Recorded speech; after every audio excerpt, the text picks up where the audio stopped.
Hello again, everybody, and welcome to the Mike Francesa podcast, part of the BetRivers Network on this late July day as we, count down the days. Training camp is upon us, opening daily across the NFL, and NFL becomes part of the daily conversation again now as we head towards football. Um, the trade deadline in baseball is August 3rd at 6 p.m., and that is going to be something everyone is going to be paying attention to without any question. Listen, there's a lot of rumors now. Uh, you hear about big players and big money and guys who still have years that they are covered for, and like some will get traded, some won't. Most won't because it's hard to make trades with big players. Not easy, especially when they have no trades and they have long contracts and they're getting older, or the price is just so high for like a Mason Miller. I would be surprised if someone like that gets traded.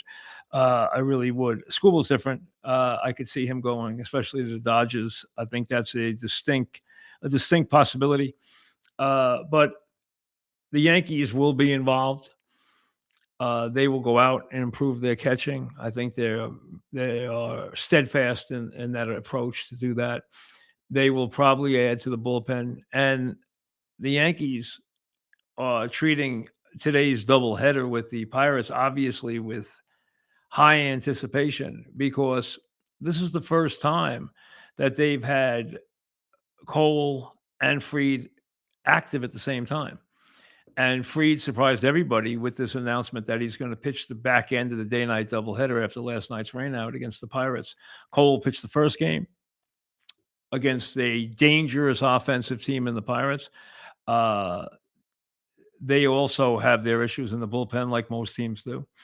And Fried will pitch the second game. The thought was he was going to pitch one more game as a just kind of a test or just to kind of practice a little bit before he decided to get back into the real game, but changed his mind. He will pitch tonight, and they will be a lot of anticipation on both ends of the doubleheader, especially on the back end. The funny thing, though, is everyone's talked about, oh, imagine having Cole and Fried at the same time. Neither one is the ace of this staff. We know who the ace of the staff is. But if they can go into the postseason with a healthy and in form rotation of Schlittler, Cole, Fried, and Rodon, hey, they're going to have to screw up a lot of stuff to not play well in the playoffs with that rotation. Now, we know they can do that. We know they can play bad baseball. We know they can be even anemic offensively, especially if Judge and Stanton are in the lineup. We know that they can play bad defensively. We know that they can screw up in a lot of different ways in situational baseball, especially against good teams and tight games. But that pitching staff, especially if they improve the bullpen, and the bullpen's been good anyway. Let's be honest, the bullpen's been better than advertised. And a lot of unheralded names doing a good job in the Yankee bullpen. They'll probably strengthen it. It won't be easy because a lot of teams in it and a lot of teams looking for bullpen help, a lot of teams looking for right-handed hitting, a lot of teams looking for catching help. So the Yankees are all involved in all that stuff. Now, with that being the case, it's going to be interesting because so much will depend on what happens with Cole. Does he get back to form? Does he get sharp? What about Fried? What about Rodon? Can these guys answer the questions they need to answer before the regular season ends? And then obviously the big question, which is, can the Yankees get Judge back? I believe they will. I really do. I believe he'll play again this year. I think he'll play this year even if he's not 100%. I think he would not sit out the dance under any circumstances. I think he will return to the lineup in September, get himself in some kind of shape, and then hope that he's ready to go in the postseason. I mean, I don't think there's any way he misses it. It's funny to see exactly what the Yankees are going to give up. Have they now come to a point where they've finally made their judgments and they're ready to send Dominguez packing, send Spencer Jones packing, We know they don't wanna give up Lombard, and they won't give up Lombard, I don't think under any circumstances. I mean, they might for a Mason Miller, but I don't think that trade's gonna happen. Um, the Yankees are not very deep in the minor league system right now, but they do have a couple of guys that they consider jewels. They used to consider Dominguez a jewel. Now, let's be honest, everyone's waited for Dominguez. He has worked hard. He has improved at least some as a right-handed hitter. He has improved defensively. He has worked very hard on his defense. Everyone tells you that. But where is it? If you look at his career so far, if you look at this year even, and he's been getting steady play. His last 30 games, he's had pretty steady play. He's hit 237 with a 269 on base percentage. It's one of the things with Dominguez, he doesn't walk. So you're talking about a guy who, if he's going to hit 210 or 230, his on base percentage is ridiculously low.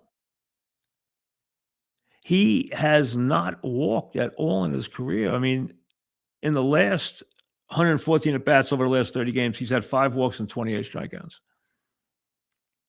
As a perfect example, just use Soto. When Soto slumps like he has the last couple of days, and no one pays attention when he slumps because he's so good, but he's 3 for his last 24 with 1 RBI, which is a slump for him. During that time, his on-base percentage is 330. Why? Because he walks. So when he's in a tear, his on-base percentage is 500. When he's in a good groove, hitting 310, 320, his on-base percentage is 450. His on-base percentage is always 400 unless he's in a slump. And even right now, when he goes 3 for 24, his on-base percentage is 330. Why? Because he walks all the time. And that number is the reason why his OPS is always so high. That number keeps him valuable at every point because he's always on base. It makes a big difference. And when you have a kid who doesn't walk, he's got to hit 300 to have any kind of on base percentage. And these guys don't hit 300. You know how many guys hit 300 in the majors now? So when you look at Dominguez, we know he can hit the ball to the moon when he catches it.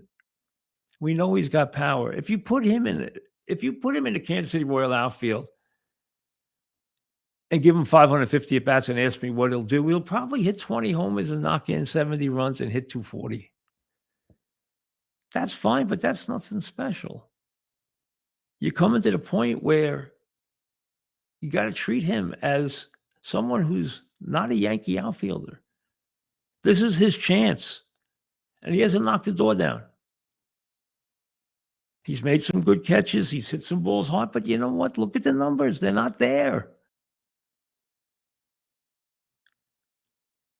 And would somebody with a lesser team give him a chance? Yeah, because you know what? He could probably go in somebody's outfield, and he might break out. He might turn around and go 30, 100, and hit 250. It might be possible. But I don't think you're going to get that out of him on a yearly basis. I don't think he's going to be what they thought he was going to be, and I think that's why you wonder about what his future is now. I think it's come to a point where you have to be honest about that. You gotta be honest about Volpe. You gotta be honest about Dominguez. You gotta be honest about Spencer Jones and what they really are. And stop trying to fool yourself all the time that these guys are great players. Hey, you heard about the Martian at a very young age. Well, it hasn't happened. Not like it was supposed to happen. And that has to be taken into account. Now, I think the Yankees are going to, first of all, you're not going to run into any prolonged slumps, even without the guys that are out of the lineup, even with some of the guys hot and cold this year. And finally, you're seeing some explosiveness from Chisholm, who really had a couple of big days. That home run against the Dodgers was a big hit. The next day, hitting 2 home runs. I mean, he's not a guy that I expect to carry a team, but right now they need all the help they can get. When you have guys like Stanton out of lineup as long as you have and have Judge out of lineup as long as they have, it makes a difference. There's no question about it. But if you're gonna throw the kind of guys they can day in and day out, you're gonna win games. That's all there is to it. So, I think that's a fight to the finish. I wanna see exactly how the Red Sox play this next 2 weeks on the field and how they treat it in the front office. They have a day night doubleheader with the Orioles today, which will probably end their streak, but we'll see. It's hard to win doubleheaders. Now for the Mets, all of a sudden, they are getting some starting pitching. And you know what? This is what they are going to sell you. They are going to sell you the 2 baby outfielders, and especially Ewing, who I like a lot. They're going to sell you McLean, who they already tried to sell you a lot, and they've oversold going into this year, and Scott.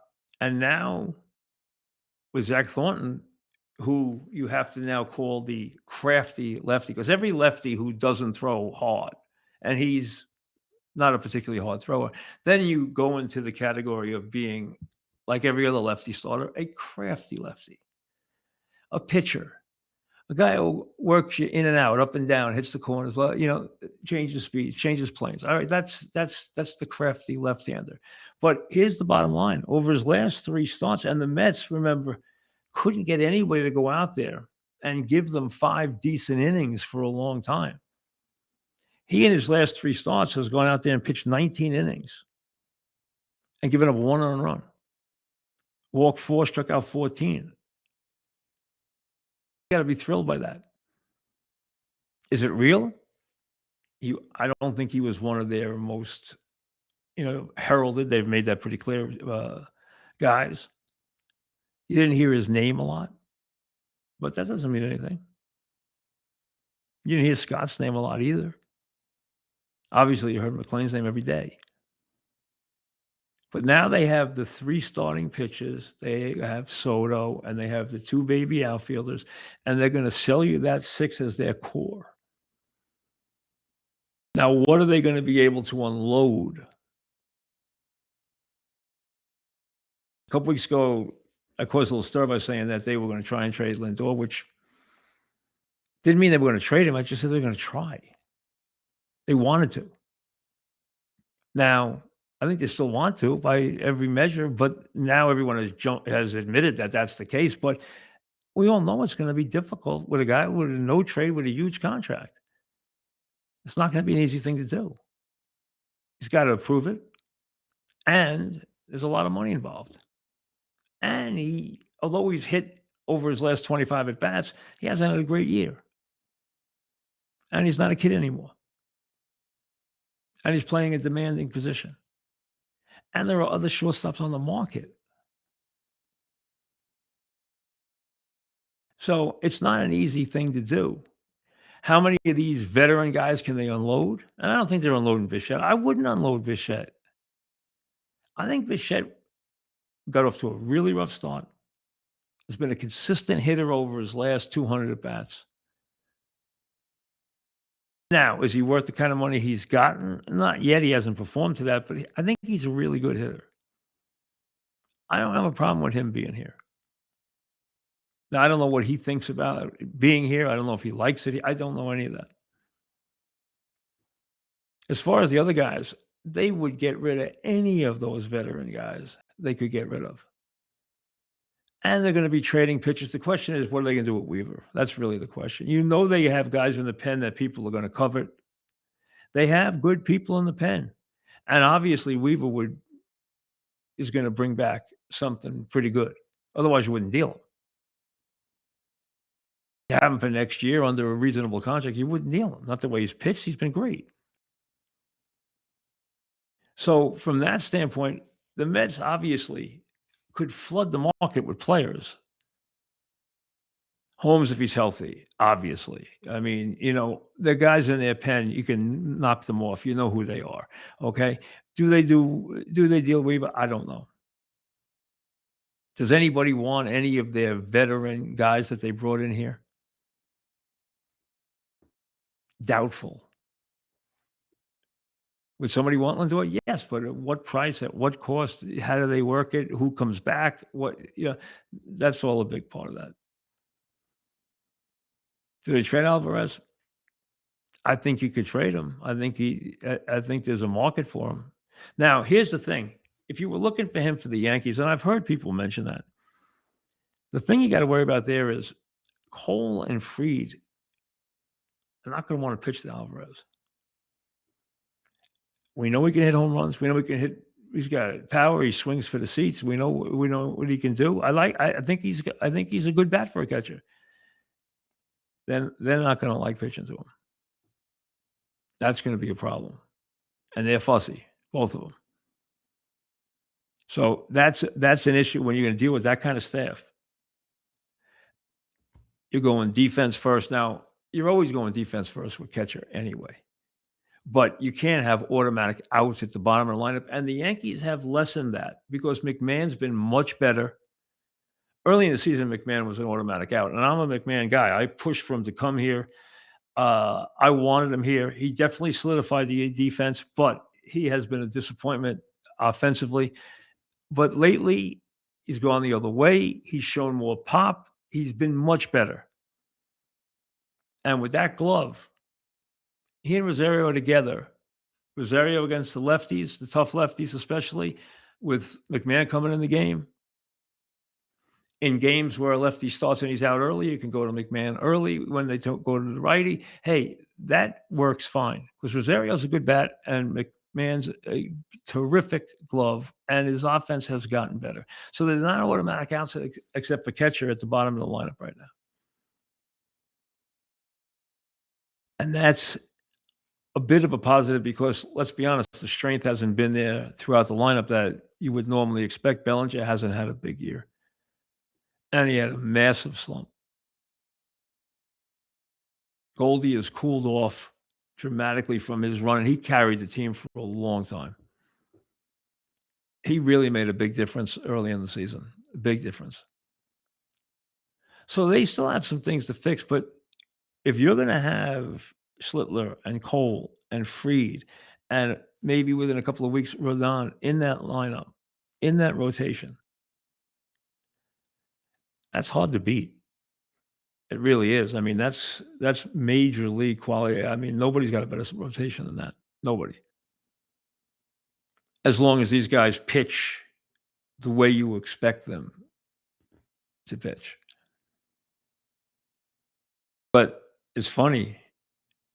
Hey, they got Cole now back. He's not the ace. Hey, they got Fried back. He's not the ace. Who would ever thunk that?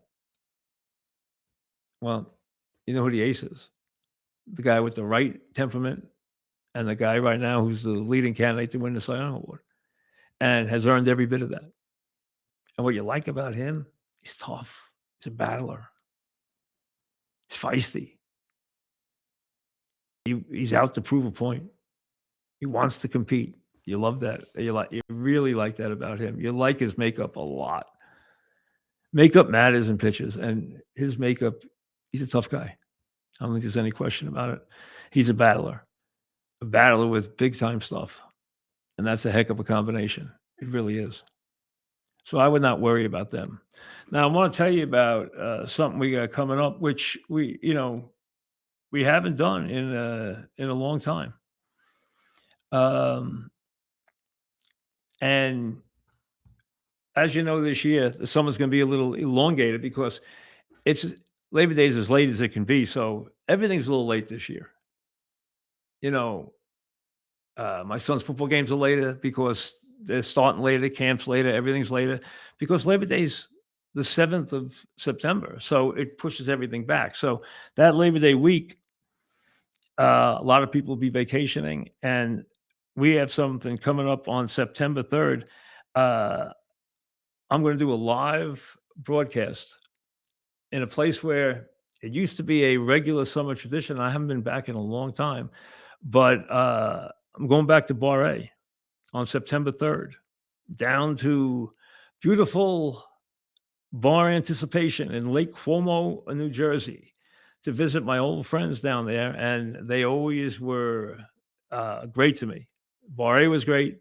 The folks down there were great, and we're expecting a big day, and we want you all to be a part of it. So September 3rd of Labor Day weekend, we're going to have a Bar A show, but I'm going to do my podcast from Bar A on September 3rd. Admission is free for the show, but you can also secure a VIP ticket ahead of time at the Bar A website at bara.com. You got to buy those, but we're going to be giving away a bunch. Now, what that entitles you to is food and drink and, you know, meet and greet and photos and the whole thing. So we'll give you a chance to win a bunch of those. I'll tell you how in a minute. You can buy them at Bar A. Bar A will sell the VIP tickets. As far as coming in to see the show, just come down and see the show. We're going to have a lot of giveaways. We're going to have some contests. We're going to have guests. I'm going to do the show. I believe, I want to say I'm going to do it from 4 to 6, I believe. There are going to be a couple shows, Bar A shows for other folks before me. A couple of the Bar A guys like Adam the Bull. I mean, the Bar A guys, the BetRivers guys like Adam the Bull. Excuse me, we'll do a show. Sal and JJ are now doing stuff for BetRivers, so they will, I believe, be down doing a show. And then I'm going to do a show from 4 to 6, maybe a little longer, but at least from 4 to 6. We have music that day. There's all kinds of stuff. We have giveaways. We have contests. We got all kinds of stuff, which we'll be announcing in the weeks to come, especially in the last 10 days or 2 weeks leading up to it. So, again, September 3rd, Bar A, you know where it is. I mean, the legendary Bar A in Lake Como, New Jersey. Admission is free for the day of the show, but you can also secure a VIP ticket ahead of time by going to the bara.com. Okay, we'll get you that. Or we're going to give away tickets. The Mike Francesa newsletter subscribers will have a chance to win VIP tickets. If you aren't a subscriber, go to MikeFrancesa'Podcast.com and sign up for the newsletter free. It doesn't cost you anything. We'll also be giving some VIP tickets away. Like I said, anyone can come watch the show. We're going to have music. We're going to have guests. Bar A is a great way to spend the day. It's a beautiful place. You can come down, have a couple of drinks, just make sure you're not drinking and driving, and have some fun before the Labor Day weekend, before we all get back to the normal grind and everybody gets into everything else, including football. We have all kinds of stuff planned. We have contests, giveaways, all kinds of stuff for everybody who's a subscriber to BetRivers, everybody who's a subscriber to this show and to the newsletter. So come on down to Bar A. Like we said, admission is free. Doesn't cost you anything to get in. If you want to be part of the VIP, where you get the food and drink and you get to do the meeting. Now, I'm going to go up into the crowd a bunch of times anyway, because I do that. I've always done that every time I'm there. So we'll do that too. But I'll be there before the show. I'll be there after the show, but I'm going to do a show and with some guests, which I'm not going to tell you, but I promise you we're going to bring some very, very familiar and very good guests. I don't know if we're going to tell you one or two beforehand or just surprise you, but you can guarantee we're going to bring some guests. We're going to do the show from 4 to 6, and we'll tell you more about it as we go forward. After we get back, I'll be gone for a couple of weeks in early August, and then we'll be back with the show and get ready for football and get ready for the dog days of August and the pennant race drive and everything else that's going on. with the show, and we'll tell you about it as we get closer. But we're going to have guests, entertainment, prizes, the whole thing. We got a band, just typical. If you've ever been to one of the Bar A shows, you know they're great. We had a lot of fun with all of them, all the years we did them. So never had a bad one there. Didn't have a great crowd there. So we're looking forward to it. We're looking forward to getting back there. Barre has been in touch with me a bunch of times about going back, so we decided finally this year to go back. I've always had a great relationship with the Barre people. They've always been wonderful to me, so I'm looking forward to going back. I really am. Never had a bad day down there, so I'm looking forward to it. September 3rd, Barre will be down there, so be a part of it. Come on in, and like you said, if you just want to come in and watch the show, come on in and watch the show. Say hello; it's free. That's it. We're not going to go into your pocket for anything.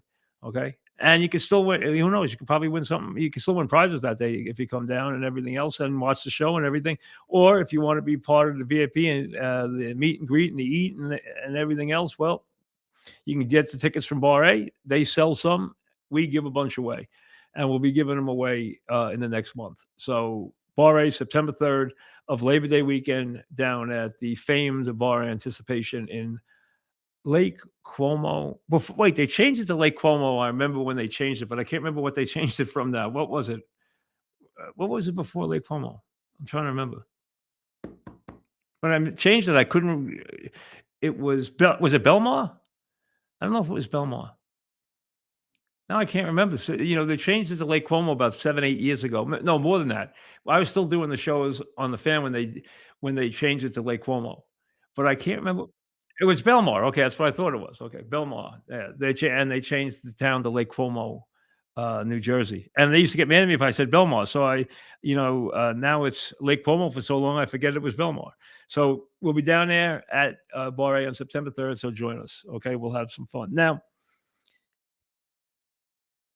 football is just right here. Okay, and I've said to you a bunch of times that the anticipation is just better and more confident, and there's more belief in these teams this year. And you obviously know why with the Giants. I mean, when you bring in a big time coach and get that kind of regime change, you expect it, especially with the emergence of the quarterback.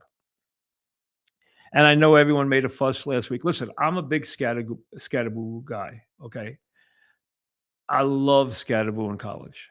Loved him. I told you after that bowl game he played, I thought it was one of the best bowl games that I've ever seen anybody play ever anywhere. It was that good. It was that brilliant a performance. And I was begging teams to draft him. I thought he would be just a terrific player. And he turned out to be a steal. And then unfortunately he got hurt. Does his goofiness bother me? Let me be honest. He's a knucklehead. I think that's what makes him the player he is. He likes contact. He likes collision.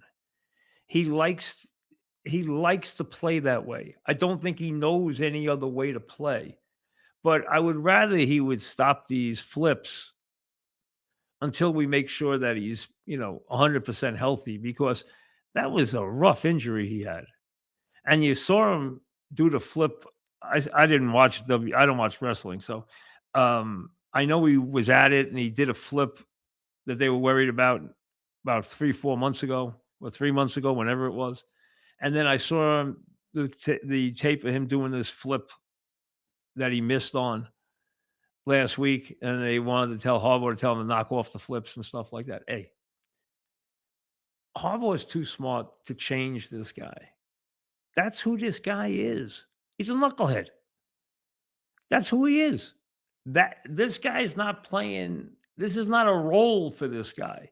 That's who this guy is. If this guy was playing in a beer league somewhere, he'd be the same guy. That's just who he is. You got to live with that. You're going to live with him doing goofy things. Hopefully he doesn't get hurt doing one of them. He might. Hey, he seeks contact on the field. He likes he likes contact. He wants collisions. That's who he is. He's tough to bring down. That's how he plays. He plays with an intensity and with a fire that is highly unusual.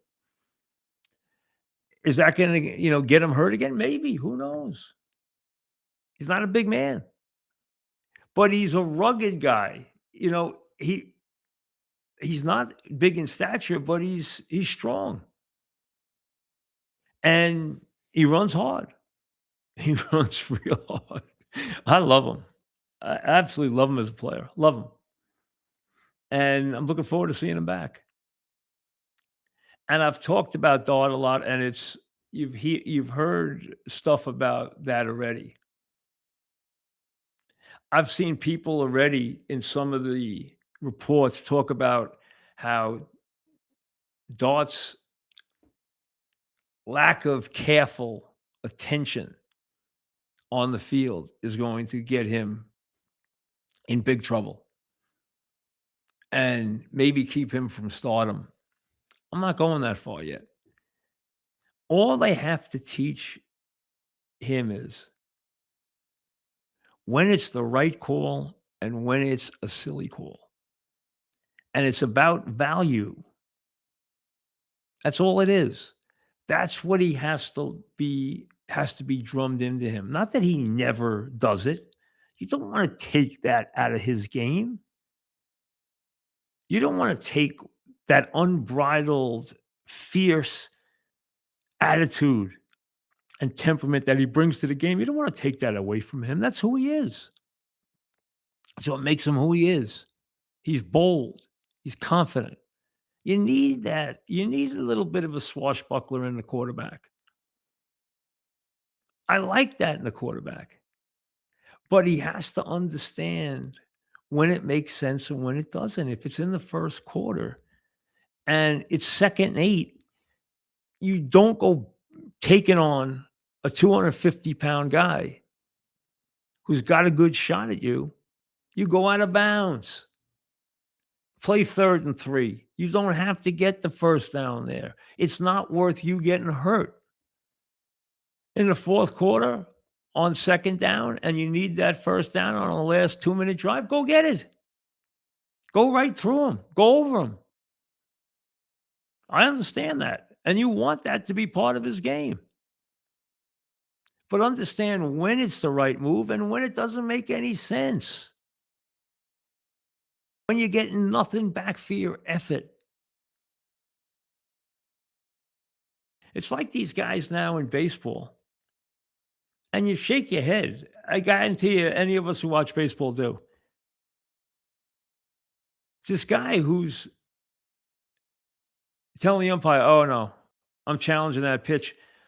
First inning, 1-1 on the batter, second batter of the game. 1-1. Guys, oh, it's a borderline pitch. Oh, I'm challenging the pitch. Why?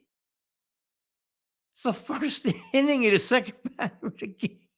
Why are you challenging the pitch? You out of your mind? You have to teach these guys when and where. Situations, value. That's what sports are all about. When it's the right play and when it's not the right play. And that's what the young quarterback has to learn. Plus, I've worried about him getting a little not getting starstruck, but wanting to be a star too quickly and a celebrity too quickly. Don't become Mr. First Nighter. Don't miss the red carpet. Be the guy who's home in the film room. Be the guy who's in the building till 9:00 at night. That will all come in this town, especially in this town. That will all be there. It'll be there in multiples that you never dreamed of if you deliver. But don't think, and you got to understand these guys now, they're not the same in the old days. In the old days, a young player who's had some early success in his first year He listens to his coaches. He takes the cue from his quarterback coach, maybe an older quarterback, somebody on the team who kind of talks to him. Now the guy has a marketing guy. He's got his agent. He's got a marketing guy. He's got 3 guys talking to him in his ear. Oh, make this appearance. Go here. Do this. You got to meet this person. You got to meet that person. Let's go shake this hand.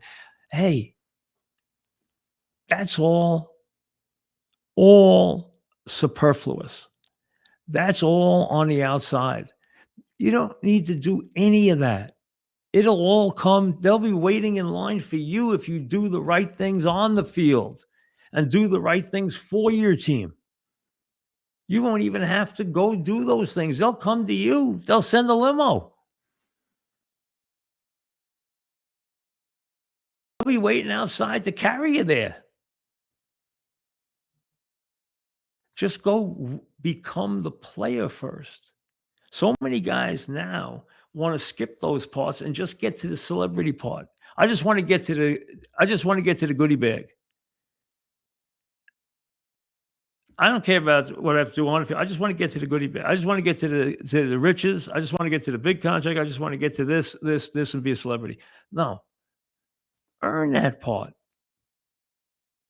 Put the work in. Earn the part. The guys who are still around years and years later, and you know who they are. They're still the faces of the league even after they don't play anymore. Why? Because they did it the right way. And they were champions. That's what they all have in common. They were champions. Now, there's the rare guy. There's the rare guy who was really good. Now, Charles Barkley never won a championship, which I guarantee you haunts him so badly to this day. Because he hates being up there with no matter who he's up there with in any sport. And he's up there with Shaq, and Shaq just flashes those rings. Or wherever he goes, they all flash the rings, and he didn't have one. And it kills him. And was he good enough? Heck, he was better. I mean, he was great. He wasn't good. He was great. He was dominant. He was a great player. Don't let anybody tell you different. He was a great player. He could be a jerk sometimes, but he was a great player. And he is a gifted personality. He's a rare personality on TV. Rare. He's entertaining. And a lot of guys aren't, and he is. But it irks him to this day that he doesn't have that. And he can't go back and get it. He can't go back and get it. Go get that first. And then worry about the other stuff. Especially in this town. And who could be a better example of that? There's 2 of them out there right now. One's Jeter, who did everything right. And did everything the right way. And right now, look at Brunson. And all he does is work. All he does is work and let his game do his talking for him. Perfect example. You don't need to look anywhere more than that. And if you needed another one, look at Eli Manning. Look at the success Eli Manning is having after his career is over. Why? Because he's a champion. He's a proven winner. He's got 2 Super Bowl MVPs, 2 championships, 2 rings that he not only earned, he led them. His fourth quarters, those 2 fourth quarters, I've said this many times, that he played in those 2 Super Bowls are enough to put him in the Hall of Fame. Considering how many years he played and everything else, those 2 fourth quarters are enough to put him in the Hall of Fame. That's how special they were. Against the New England Patriots. That's all you need to say. He beat them twice. That's all it takes. And that's all the young quarterback has to understand. And that's a big part of right now what's going on with him as camp begins. It's a new regime. It's going to be a new way with the Giants. But that doesn't mean even when you have a taskmaster like Harbaugh that you have to take all the things that make a guy like either one of those young players makes them who they are. You don't need to take away what they are, and I think he's smart enough to realize that. You might have to harness it.